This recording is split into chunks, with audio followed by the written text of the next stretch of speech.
Welcome back student. आज के इस वीडियो लेक्चर में हम देखेंगे आईसी इंजन के बारे में। तो यहाँ पर आपको फ्लेम हीट दिख रही है, ठीक है। तो इसे हम वर्क में कन्वर्ट करने के लिए यूज़ करते हैं किसका, एक इंजन का। तो यहाँ हम अब देखने वाले हैं एक इंजन जो कि कार में लगा हुआ है, 4 सिलेंडर इंजन, ठीक है। इस 4 सिलेंडर इंजन में कितने सारे कंपोनेंट होते हैं देखते हैं। तो सबसे पहले आता है इसका डेफिनेशन। इंजन क्या करता है, फ्यूल की केमिकल एनर्जी को इग्नाइट करने के बाद हीट एनर्जी में बदलता है और हीट एनर्जी को मैकेनिकल वर्क में कन्वर्ट कर देता है। और इस यूज़फुल वर्क को हम ट्रैवल करने के लिए इस्तेमाल करते हैं। लगभग सभी ट्रैवलिंग व्हीकल्स, पैसेंजर ट्रेवल या जो ट्रांसपोर्ट व्हीकल्स होते हैं, ट्रक होते हैं, बस होते हैं, अपनी गाड़ियाँ होती हैं, स्कूटर, स्कूटी, सभी इसी इंजन पर चलते हैं, ठीक है। अब इंटरनल कंबशन इंजन हम कौन सा वाला देख रहे हैं, विथ स्पार्क इग्निशन। मतलब स्पार्क इग्निशन वाला इंजन कौन सा होता है, पेट्रोल इंजन। तो इसकी वर्किंग जो है हम अब समझने वाले हैं। तो सबसे पहले इसमें कौन कौन से स्ट्रोक होते हैं और इसके बाद इसमें कौन कौन से पार्ट्स होते हैं। तो पहले हम देखेंगे इसके कंपोनेंट्स कौन कौन से हैं।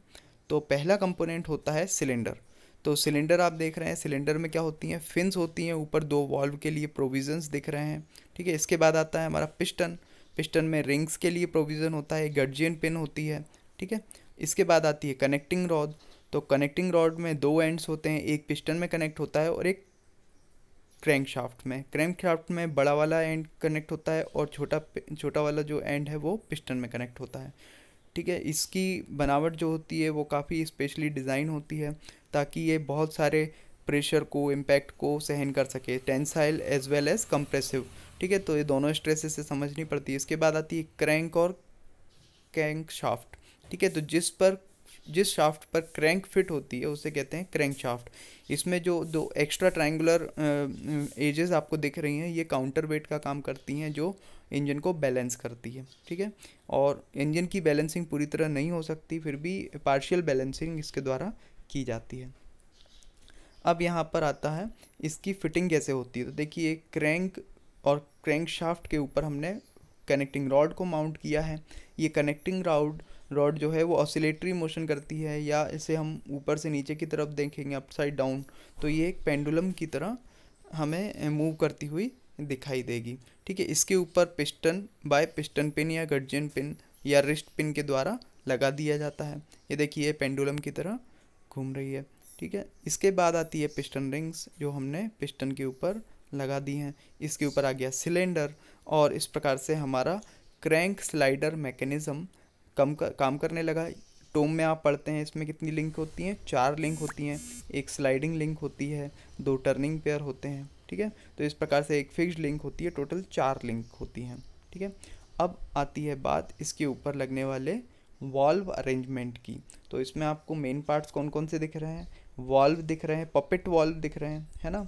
इसके बाद है स्प्रिंग्स, इसके बाद है रॉकर आर्म, और फिर वॉल्व रॉड है जो कि कैम और फॉलोअर के ऊपर चढ़ी हुई होती है। अब आती है बात इंपॉर्टेंट टर्म्स की। तो ये इंपॉर्टेंट टर्म्स कौन कौन सी हैं, टॉप डेड सेंटर और bottom dead centre. Top dead centre कहाँ होता है, farthest point from the crankshaft, सबसे दूर, और सबसे पास वाला point nearest to the crankshaft, it is bottom dead centre, ठीक है। तो ये दोनों याद रखना है। टॉप डेड सेंटर और बॉटम डेड सेंटर के बीच की दूरी क्या कहलाती है, स्ट्रोक या पिस्टन ट्रेवल, ठीक है। यहीं पर स्वेप्ट वॉल्यूम आता है, ठीक है। इसके बाद जो बचा हुआ भाग होता है पिस्टन क्राउन और सिलेंडर हेड के बीच का, वो होता है क्लियरेंस वॉल्यूम, और ये हो जाता है स्वेप्ट वॉल्यूम, ठीक है। इसके बाद आती है बात एटमाइजेशन या कार्बोरेशन। कार्बोरेटर में वेपर फॉर्म में कन्वर्ट किया जाता है, फ्यूल को एटमाइज्ड किया जाता है और एयर के साथ एक सोशियोमेट्रिक रेशो में मिक्स किया जाता है, और देन इसे इनलेट वॉल्व के थ्रू सप्लाई करते हैं। तो ये होता है सक्शन स्ट्रोक, जिसमें पिस्टन टॉप डेड सेंटर से बॉटम डेड सेंटर के ऊपर नीचे ट्रेवल करता है, इनलेट वॉल्व ओपन होता है, फ्यूल और एयर का मिक्सचर इंटर होता है, देन स्टार्ट होता है कंप्रेशन स्ट्रोक, ठीक है। सक्शन में लोअर प्रेशर था, इसके बाद हम इसको कंप्रेस करते हैं जबकि दोनों वॉल्व क्लोज्ड हों। तो क्लोज्ड वॉल्व में जब हम कंप्रेशन स्ट्रोक चलाते हैं तो एयर कई गुना कंप्रेस हो जाती है according to its compression ratio. जितना कंप्रेशन रेशो होगा उतने गुना एयर कंप्रेस होगी। पेट्रोल इंजन में जनरली 6 to 10 ये रखा जाता है। इसके बाद कंप्रेशन स्ट्रोक में दोनों वाल्व क्लोज रहते हैं। ठीक है, देखिए आपने बी से सी तक ये पहुंच गया है। इसके बाद जस्ट जब पिस्टन टॉप डेड सेंटर पर पहुंचने वाला होता है तभी क्या होता है, एक स्पार्क होता है जो फ्यूल को इग्नाइट करता है। तो ये प्रोसेस हो जाती है constant volume heat addition process. ऐसा इसलिए क्योंकि जब पिस्टन ऊपर की ओर या नीचे की ओर एक्सट्रीम पॉइंट्स पर होता है तब इसकी स्पीड बहुत ही स्लो हो जाती है और टाइम के रिस्पेक्ट में हम मान सकते हैं कि ये लगभग वॉल्यूम कांस्टेंट रहता है। इसलिए कांस्टेंट वॉल्यूम हीट एडिशन, क्योंकि यहाँ पर फ्यूल इग्नाइट होकर हीट ऐड कर देता है पूरी गैस में। ठीक है, अब आता है पावर स्ट्रोक।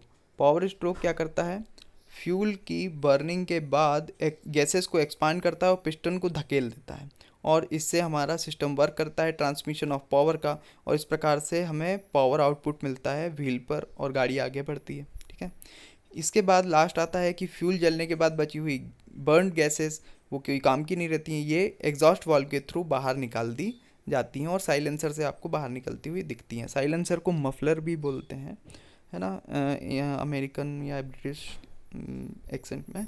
तो इसके बाद आता है, ये प्रोसेस कंप्लीट हो जाती है एग्जॉस्ट के बाद। इसके बाद दोबारा से सक्शन होता है और साइक्लिक प्रोसेस स्टार्ट हो जाती है। ठीक है, तो अब हमें इसके बारे में और क्या देखना है कि इसमें वाल्व की टाइमिंग कैसे होती है। ठीक है, जो ये प्रोसेस होती है ये वाल्व की टाइमिंग किस प्रकार से की जाती है और इसमें ब्रेक पावर या पावर स्ट्रोक में जो पावर बन रही है उसे कैसे कैलकुलेट किया जाता है। तो देखिए यहाँ पर जो एक कंपोनेंट दिख रहा है आपको मोटर जैसा, ये है डायनामोमीटर। डायनामोमीटर पिस्टन के पावर स्ट्रोक में जो जनरेट होने वाली पावर है उसको रेजिस्टेंस प्रोवाइड करता है, उस रेजिस्टेंस को इलेक्ट्रिकल लोड में कन्वर्ट करता है और उसकी रीडिंग पढ़ी जाती है। ठीक है, प्रोनी ब्रेक डायनोमीटर भी होता है जो फ्रिक्शन के द्वारा इसकी वैल्यू को कैलकुलेट करता है। यहाँ इन्होंने एक इलेक्ट्रिक डायनामोमीटर को दिखाया है ना, जिसमें हाई वोल्टेज जनरेट होता है और इस प्रकार से यहाँ पर हम इंजन की ब्रेक पावर को कैलकुलेट करते हैं और साथ ही साथ कंप्रेशन स्ट्रोक में लगने वाली एफर्ट को और बाकी दोनों स्ट्रोक में होने वाले फ्रिक्शन को। तो इंडिकेटेड पावर, ब्रेक पावर, इस प्रकार से डायनोमीटर की यूज़ से हम कैलकुलेट कर लेते हैं। ठीक है, अब हम देखेंगे कि किस प्रकार से वाल्व की टाइमिंग होती है और इसमें क्या इंपॉर्टेंट कंपोनेंट होता है, फ्लाई व्हील। ठीक है, इंजन में क्या होता है, फ्लाई व्हील जो पावर स्ट्रोक में बनने वाली पावर को स्टोर करता है और फिर बाकी तीनों स्ट्रोक में इवनली डिस्ट्रीब्यूट करता है। ठीक है, तो ये फ्लाई व्हील का काम होता है। आपको दिख रहा है ये fly wheel right hand side में। इसके बाद आती है, ठीक है, ये प्रोसेस आपकी कंटिन्यूसली चल रही है। ठीक है, intake stroke, compression stroke, power stroke और लास्ट में एग्जॉस्ट वाल्व ओपन हुआ और एग्जॉस्ट स्ट्रोक। ठीक है, तो अब है स्पार्क टाइमिंग, है ना, जिसकी मैं बात कर रहा था। तो स्पार्क की टाइमिंग क्या होनी चाहिए कि फ्यूल सही टाइम पर जले और पिस्टन को कहीं पीछे ना धकेल दे। आपने देखा अभी यदि स्पार्क जल्दी जल गया तो पिस्टन वापस नीचे धकेल गया। ठीक है, कई बार हमें किक बैक लग जाती है, हम पैर से किक मारते हैं और अपने पैर में किक वापस आ जाता है और हमें झटका लग जाता है। ठीक, तो ऐसा क्यों होता है, क्योंकि कई बार फ्यूल जल्दी जल जाता है ना, उसको मिस फायर भी बोल देते हैं। अब ये वाल्व कंट्रोल और डिपेंड करता है स्पार्क टाइमिंग पर। ठीक है, तो अब वाल्व को कंट्रोल करना भी ज़रूरी है। तो ये दिख रहा है आपको कैम फॉलोअर, कैम प्रोफाइल दिख रही है, उसके ऊपर फॉलोअर क्या है, वाल्व रॉड। ठीक है, और ये गियर्स के द्वारा यहाँ पर इसको सेट करते हैं, है ना। इसकी टाइमिंग जो होती है स्पीड रिडक्शन गियर के द्वारा होती है। ठीक है, और यहीं पर कैम शाफ्ट लगी है जिस पर कैम बनी हुई है। ठीक है, तो इस प्रकार से हमने देखा कि इंजन किस प्रकार से वर्क करता है। Thank you.